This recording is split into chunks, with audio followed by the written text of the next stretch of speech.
Mr. Minister, the floor is yours.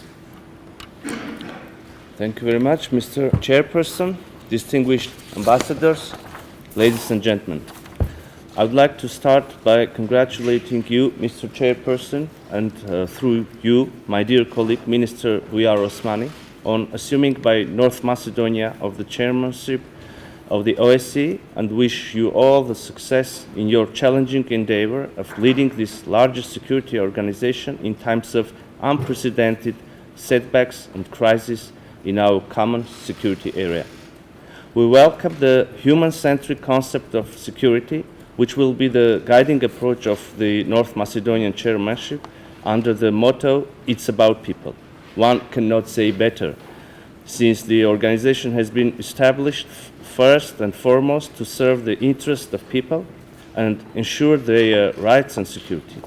I assure you of Armenia's support in all your efforts contributing of creating conditions for the people in the OSCE area to live in a more secure and safe environment.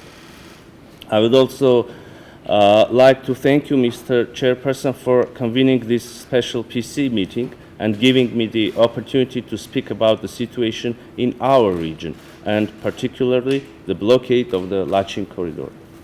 Mr. Chairperson, I wish I could have come here to the PC to talk about the achievements of Armenia in strengthening its democracy, human rights, and the rule of law, and the process of successfully implementing large-scale reforms from judiciary to police, from fighting corruption to improving the social cohesion and justice.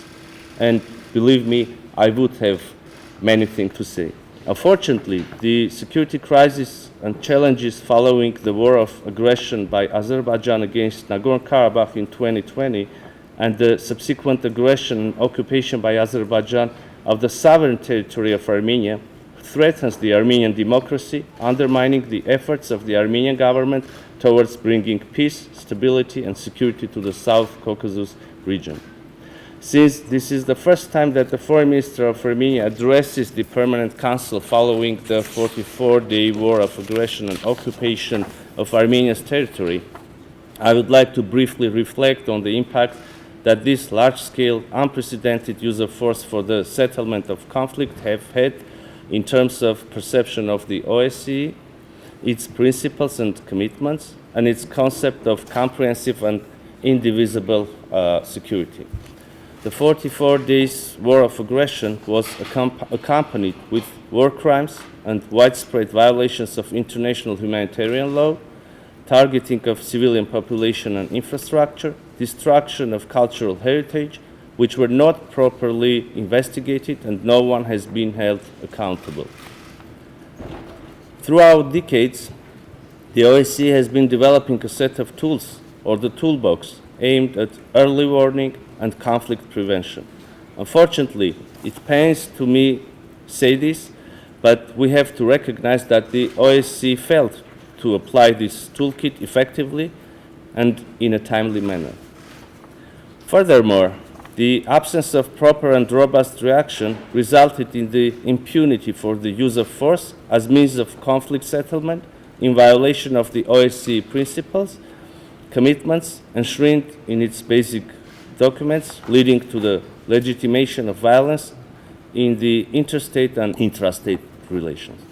Following the signing of the November 9, 2020 trilateral statement on cessation of armed hostilities in Nagorno-Karabakh, Armenia spared no efforts to achieve a normalization of relations with Azerbaijan and addressing the rights and security of the people of Nagorno-Karabakh. Unfortunately, the Azerbaijani side, instead of engaging in good faith into the negotiations, continues its reactive policy.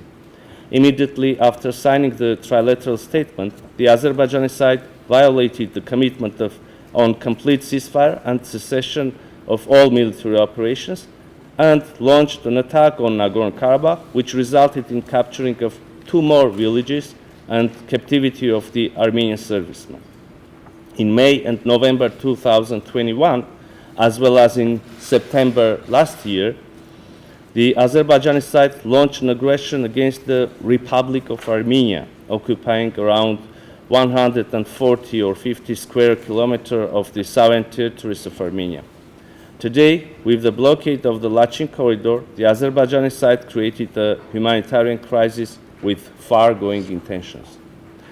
On 12th of December last year, a group of Azerbaijanis claimed to be environmental activists blocked the Lachin corridor, the lifeline, the only road linking Nagorno-Karabakh with Armenia and the rest of the world, thus effectively isolating 120,000 people in Nagorno-Karabakh, 30,000 of which are children. Over 1,000 people, including 270 children, are unable to return home to Nagorno-Karabakh. Some of those children are separated from their parents and were temporarily sheltered in Armenia. From the very beginning, it was obvious that this blockade was a pre-planned action directed and financed by the Azerbaijani authorities, using the cover of so-called eco activists for plausible deniability.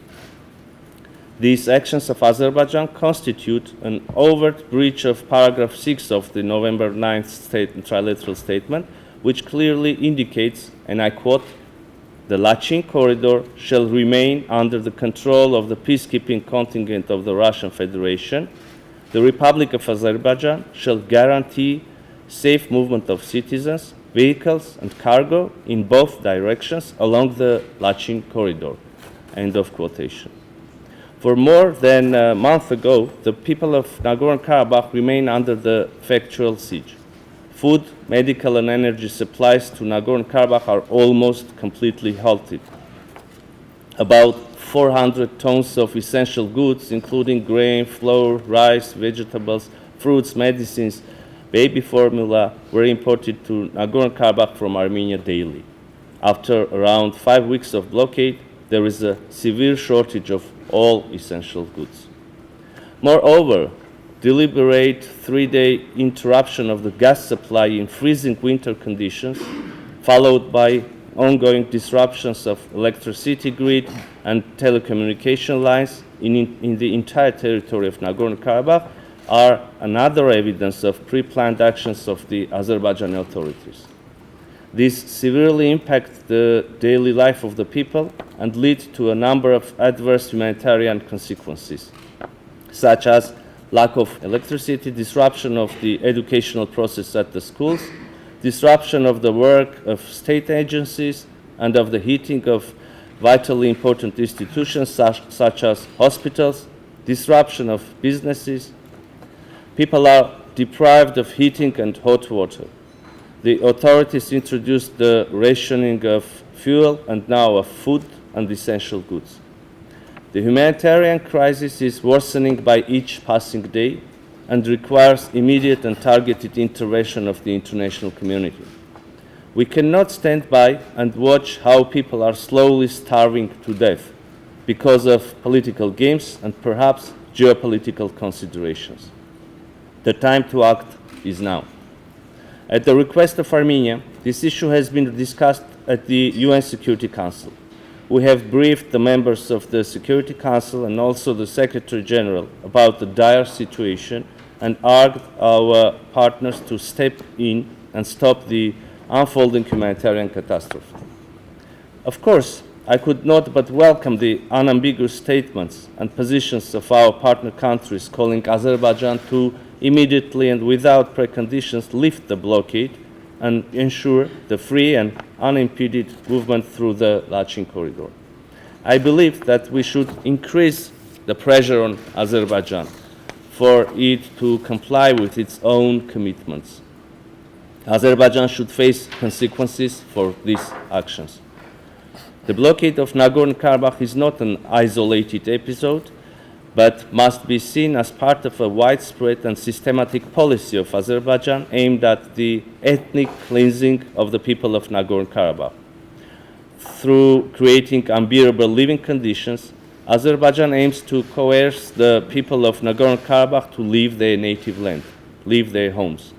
The recent statement of the President of Azerbaijan suggesting the deportation of those Armenians who do not want to become citizens of Azerbaijan comes to prove their intention of ethnic cleansing.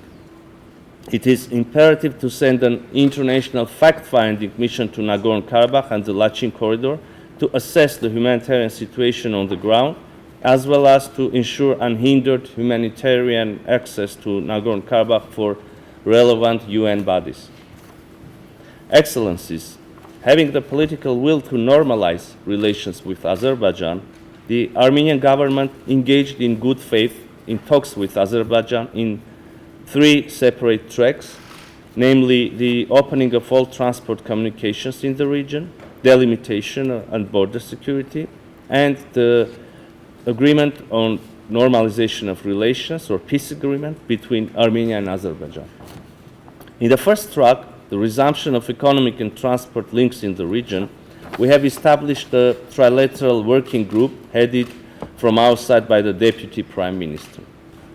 There have been several meetings in this format, and issues of possible roads and railway connections, as well as other details related to the unblocking regional communications were discussed. Unfortunately, Azerbaijan's approach in this process was non-constructive from the very beginning.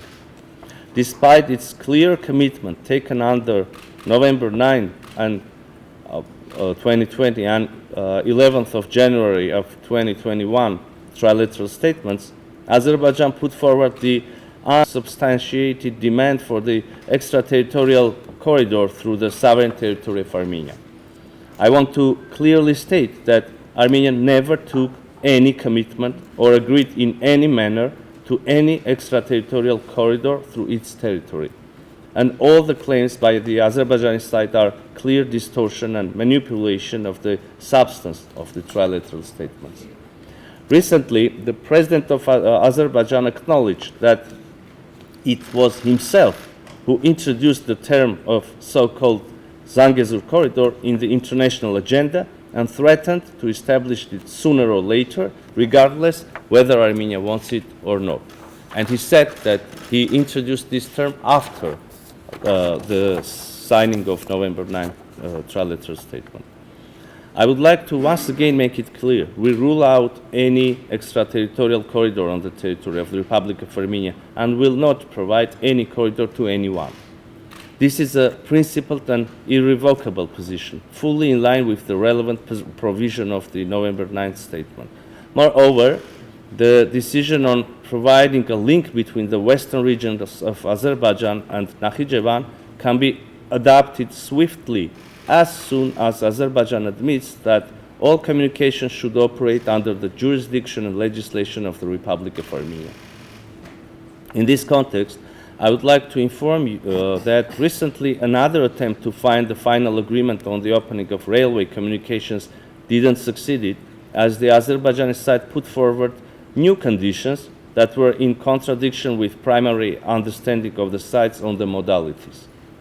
In fact, this was the second time that Azerbaijan's actions derailed the progress on this issue.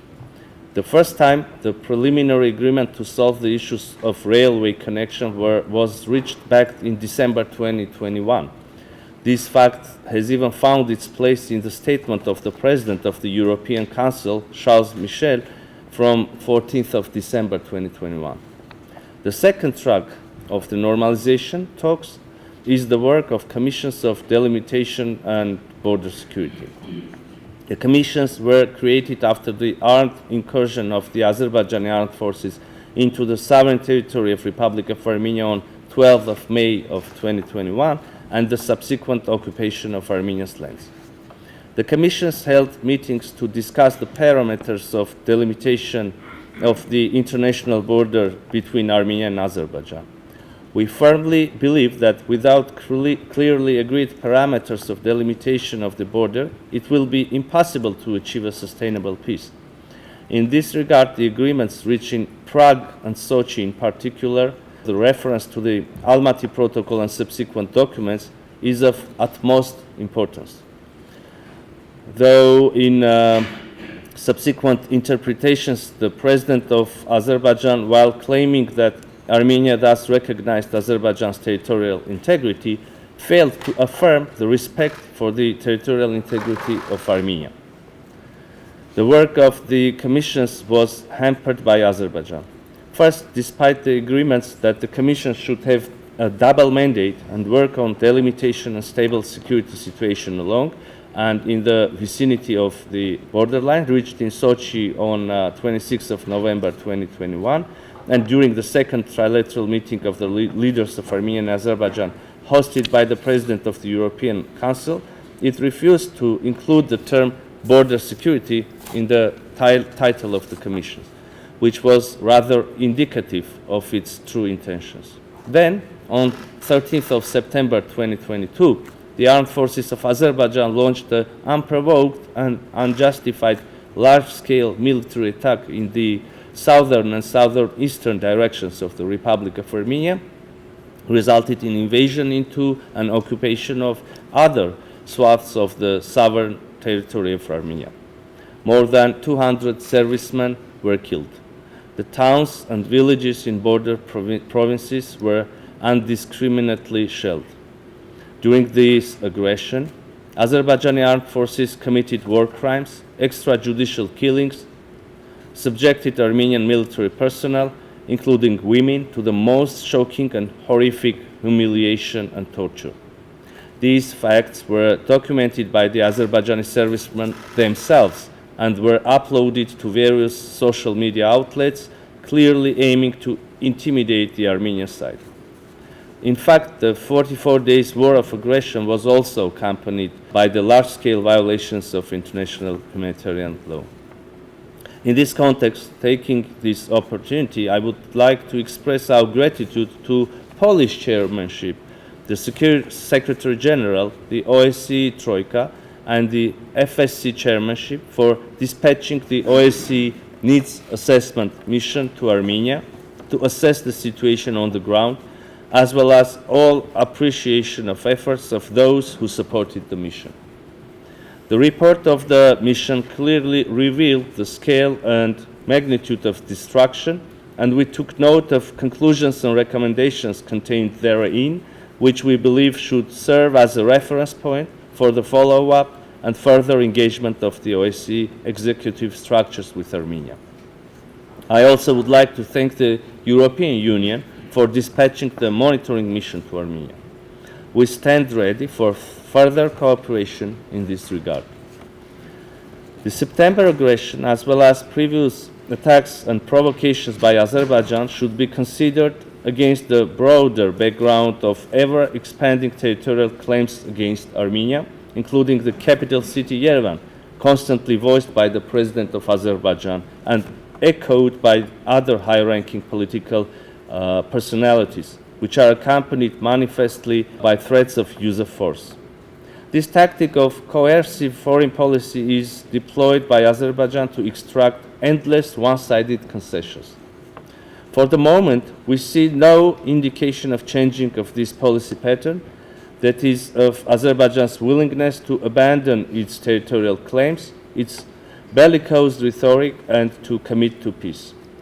Under these circumstances, we have all grounds to believe that even after the signing of an agreement on normalization of relations with Azerbaijan, it will continue to raise these absurd territorial claims against Armenia.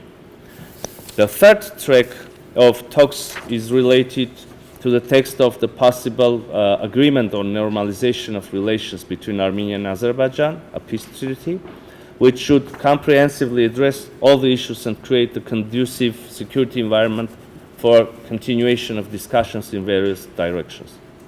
The Armenian side suggested several fundamental proposals, in particular on clarification of parameters of delimitation of the international border, on distancing of forces from the state border and creation of a demilitarized zone, as well as creation of the Institute of Guarantors of the Peace Agreement.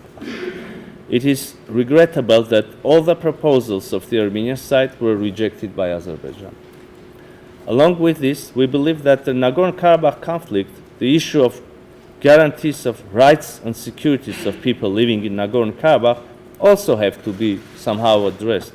However, taking into account the Azerbaijani suggestion to discuss the issue separately from the peace agreement, The Armenian side suggested creating an international mechanism for dialogue between Stepanakert and Baku. We have to recognize the enormity of this task, considering that for more than 30 years there were effectively no relations between the two countries. But we firmly believe that the normalization of Armenia-Azerbaijan relations is crucial for the security and stability of the region and its perspectives.